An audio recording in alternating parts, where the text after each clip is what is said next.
Please help me welcome again, DTM Jayesh Lad.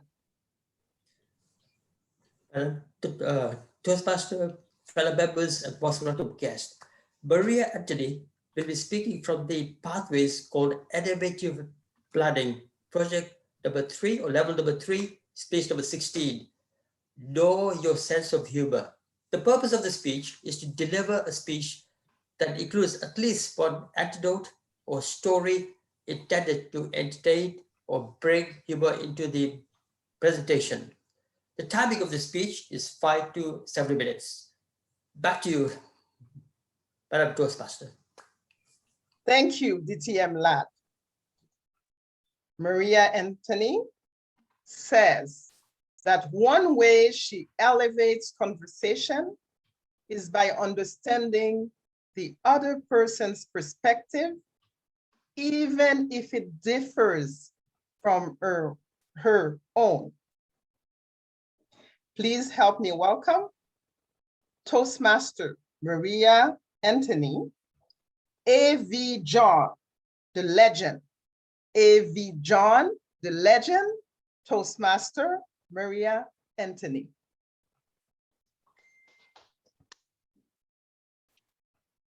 Legends remain victorious in spite of history. That's what Sarah Bernhardt, a 19th century French actress, said.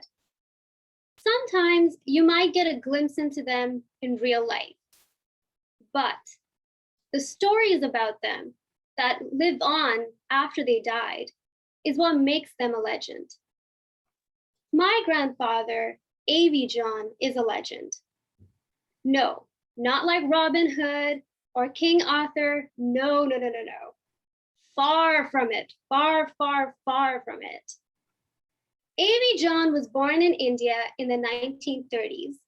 He was a rowdy child, and he was in the midst of 10 other rowdy siblings. They were basically a soccer team.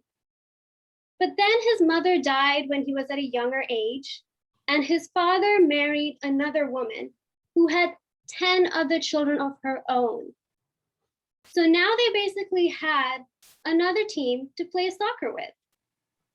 As you can imagine, this was a chaotic household.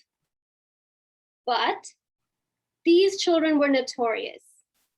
There was in fact one particular story about my grandfather that was so notorious, and it was about him trying to steal mangoes at a young age.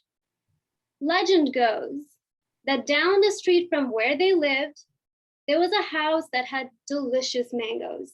And my grandfather, along with his rowdy brothers, decided, let's go steal them. So all of them descended down the wall, and my grandfather, being the leader, crept up the tree and plucked the mango.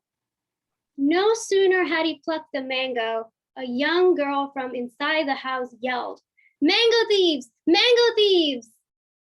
Everybody scattered like a disorganized colony of ants.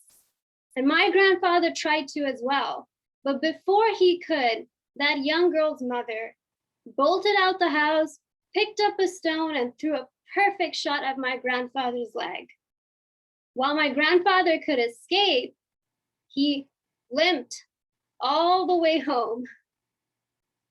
And by the way, that young girl was my grandmother.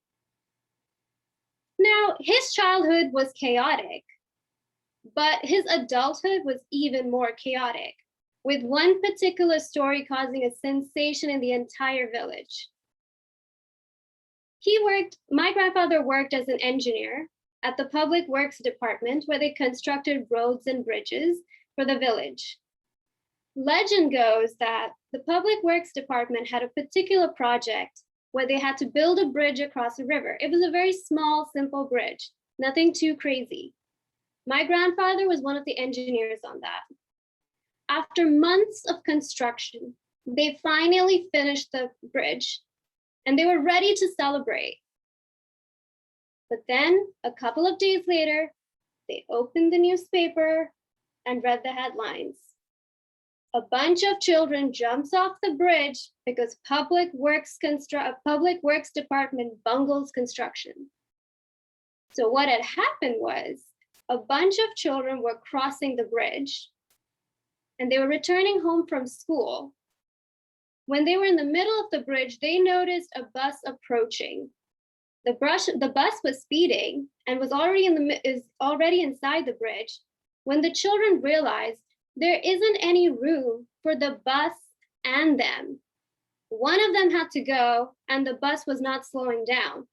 Now that's an issue on its own.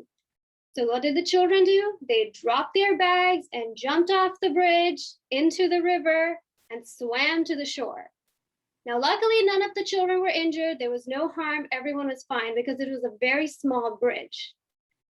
But the children were angry. In fact, there were a picture of a bunch of children soaked in their clothes, looking miserable. The village was up in arms. They were furious. And my grandfather was made the laughing stock of the village.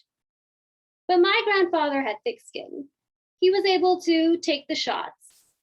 And he was also still loved by everybody. And he was very well known for causing a lot of excitement and causing a lot of laughter. There were times where he called his pesky neighbor Mr. White Elephant because he was fair-skinned and had large ears.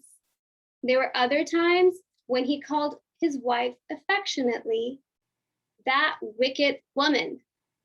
There were also other times where he brought home a dog, where he and that pet dog would go to the local bar and drink. And yes, you're right, the dog drank alcohol and got drunk as well with my grandfather. In spite of all this, it's what made him such a lovable person in the village. He was a legend and is a legend. Now, not a legend for any heroic reason, but a legend for creating chaos. Like all the legends that you hear, every part of the story cannot be authenticated. But stories like this make life more entertaining. My grandfather, the legend, A.V. John, the creator of chaos. Back to you, Madam Toastmaster.